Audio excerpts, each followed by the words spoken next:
Starting out on percussion and turning pro is not always easy, and there's a lot of people out there wanting to do it but haven't been able to hit that next level. Today on the show is Manu Delago. This guy has collaborated with some of the biggest artists in the world, including Bjork, and he's going to be sharing some of the basic music practices which got him there.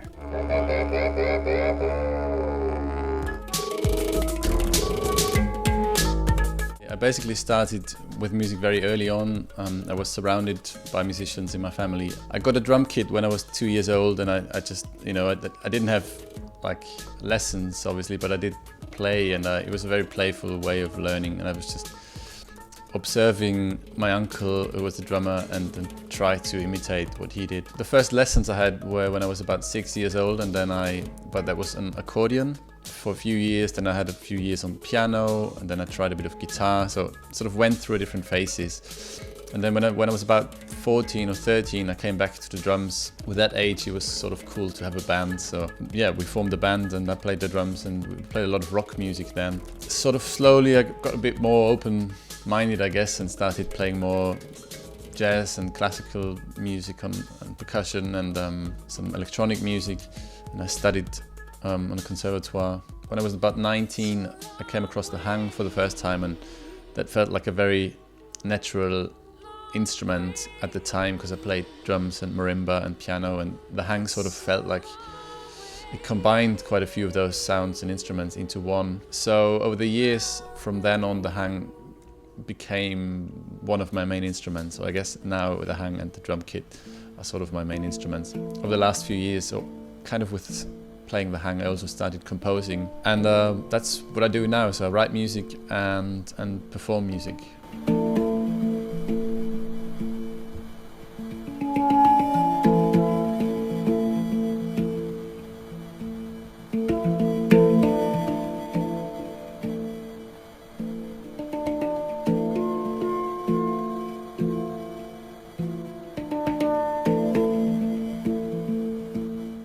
So when I started playing the hang, I guess in the beginning everything was sort of improvisation based, and I just tried to make a nice sound and came up with different patterns mainly.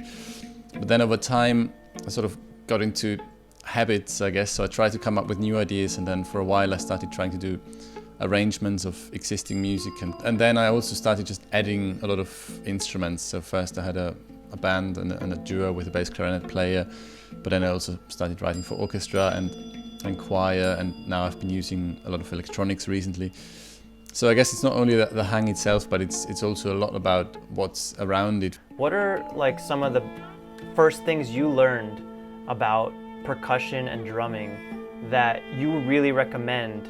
I mean, obviously percussion is a massive family of instruments, a massive term, and I went through different phases as well. So when I was a child, we also had a djembe at home, and which I played on. I had a few months where I had to go on tablas. It's kind of good to touch on a few things, I think, to learn different techniques, and then I guess in my case on the hang, because there's no historical hang technique, so I kind of came up with my own technique, which is a combination of a lot of other things that I learned from different instruments. Not only percussion, but also melodic instruments as well. Probably what I spent most time with is the drum kit, I guess, and from that experience, what was one of the most helpful things for me was just to immerse in other music, in other drummers, and listen really carefully, and just try basically to copy them. That's what I did as a teenager. I tried to copy music that I liked, like as much detail as possible, and obviously you have to sort of do that with different things, not only with one, otherwise you sort of become like a copy of someone. But if you just learn a lot of different styles, then I think you can sort of come up with your own language and your own style.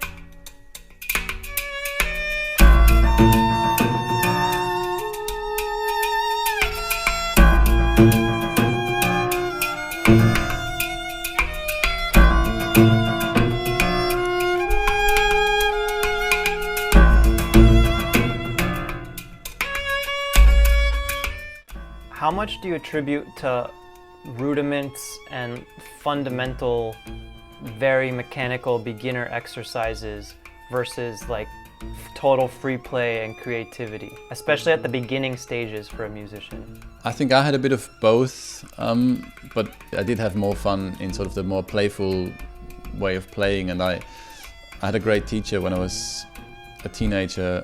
We didn't really write much things down. We basically sat down with 2 drum kits and he started playing and just asked me to copy whatever he does, and then I just tried it, and when he played a fill, I basically tried to play the fill as well 4 bars later, and if I couldn't do it, then he sort of would show me how he did it, and then I tried learning like this, and I think that was a great way of learning.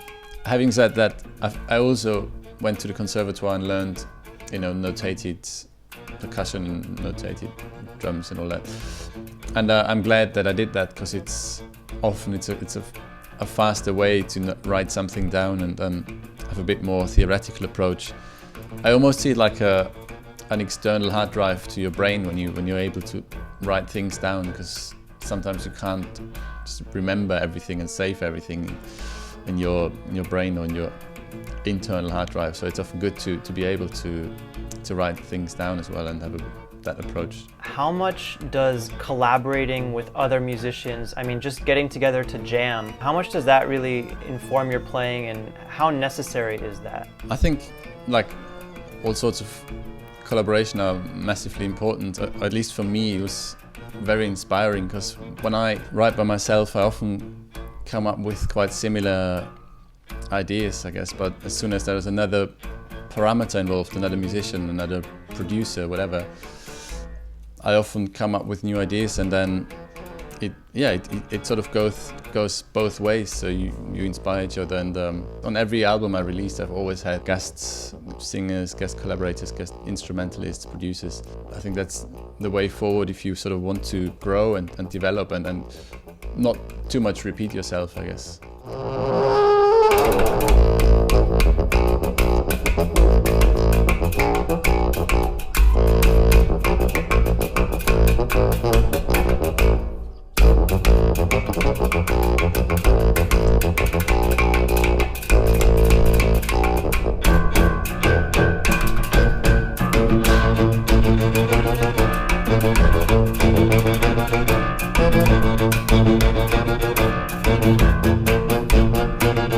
If someone comes to you and say they really want to become a professional musician and they've been playing for years and they just don't know how to take it to the next level, what would you tell them?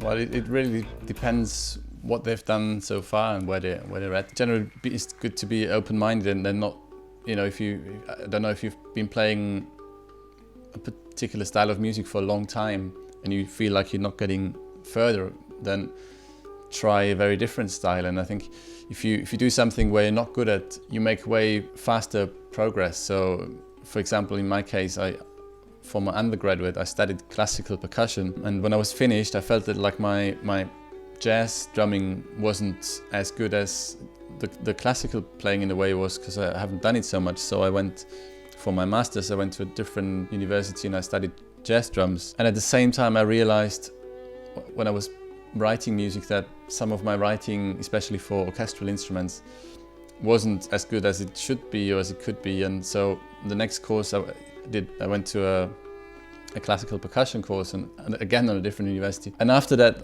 I joined a tour where there was a lot of electronics involved, and sort of I went from one thing to the next, and always I tried to just to learn things and do new things, and I think that's how you grow. So it's quite hard if you do the same thing for a very long time that you sort of feel an improvement. And I never really stayed with one thing for too long, I think. So I just try to learn from different genres and also different people. Another thing that comes up a lot is dynamics, and I noticed from some of your videos that you're very dynamic in your playing. You come really quiet and you have these quiet moments, and then you get to really this big explosive sound. And is that something that just developed organically, or do you have to practice that? Yeah, dynamics are definitely one of my big passions, I guess. I love really, really quiet music, and I love really, really loud music. So I guess I have a background as a rock drummer, so I played a lot of loud music as a teenager. But then when I started playing the hang, it sort of taught me to really listen and listen out for the detail, and it's in its nature, it's a quiet instrument. So yeah, it's basically a matter of listening, and it depends on the instrument. But on drum kit, obviously it's sort of the hardest thing is to play really quiet and still keep the intensity. So that's definitely a good exercise.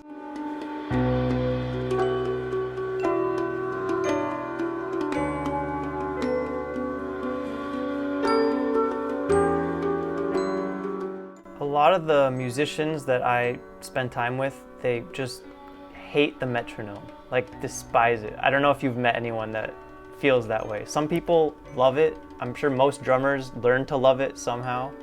How much time have you spent playing with the metronome? Yeah, I used to hate it as well in a way, but what I did as a drummer, like say when I grew up as a teenager, I usually just played along to music. So for me, like a Michael Jackson record always was like a groovy metronome, basically. So it's kind of like the same thing. It's there's no variation. It's a strict pulse, and it's very quantized and all that. And I just try to be on the grid and be as precise as possible. I guess later on, I started using the metronome, and you can do great exercises with a metronome. You can place it on all sorts of beats and have the metronome play cross rhythms, and often I have it on a really slow tempo where it's like just half or a quarter of the actual BPM you're feeling. And then now there are all sorts of apps as well where you have like time training, and where you can skip beats and all sorts. So it's developing, but I've definitely used it. I don't know how many hours or days or weeks in my life I've used it, but definitely a fair bit. You've got this new album out and you're touring, coming to New York, I believe March 21st. We're very excited to have you here. I'm hoping I can make it to the show. Tell us about this project, what's exciting, who's doing the composition, is it totally collaborative, or are you writing all the tunes? Yeah, I'm about to go on tour basically with this spring. We've got a bit more than 40 shows in Europe and Australia and the States. And yeah, I'm excited that we're coming to New York with my own band. We're going to be playing music from my new album, which I wrote most of it. Some of it is with the guest collaborators of the album, but I wrote most of it. And the live setup is a trio with my longtime collaborators, Isa Kurz. She plays piano and violin, and she also sings. She's a great musician, really versatile, amazing voice. And also with Chris Nods, who is another percussionist. He plays a lot of electronic beats, and he also sings BVs, and also a great musician. I think he's going to also play the xylosynth, like a MIDI marimba, so he's doing a lot of pitched material as well, so he plays some bass parts and synth parts. All three of us are sort of moving around the instruments a bit, and yeah, I think there's going to be some really quiet and delicate moments up to some quite loud and energetic electronic synth moments as well.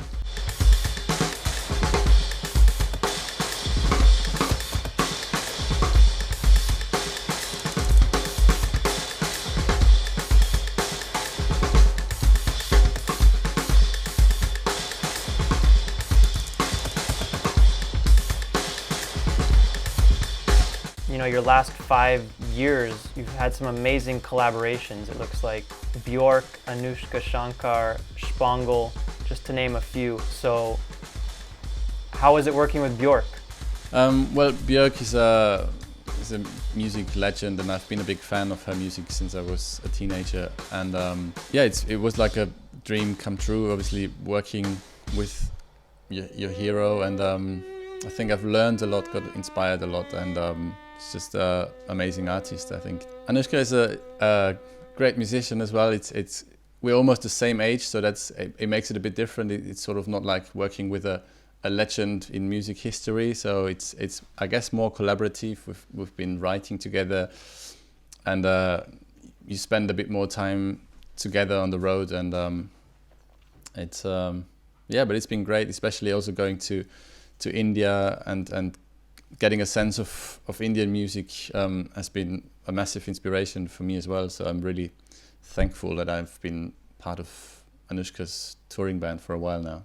I've recorded some hang for 2 Shpongle albums, and yeah, it's very, I don't know, I guess a cool mix of sort of trippy music with a lot of electronic elements, but also some unusual instruments and sounds. And I think the hang blends in really well with them. And we did a few live shows as well, and it was great to do that kind of electronic stuff with a big live band. I think there were 10 or 11 musicians with strings and singers and a whole rhythm section. So yeah, it was a really great experience working with them. Are there any other collaborations that you have coming up, or any recent ones that you felt super excited about?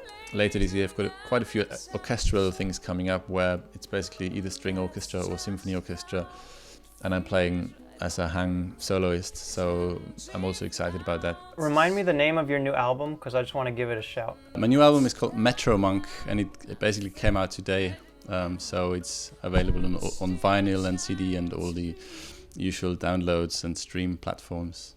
You find all of my music on manudelago.com. There's a lot of videos and also all of my albums available on CD and vinyl, and of course download and stream.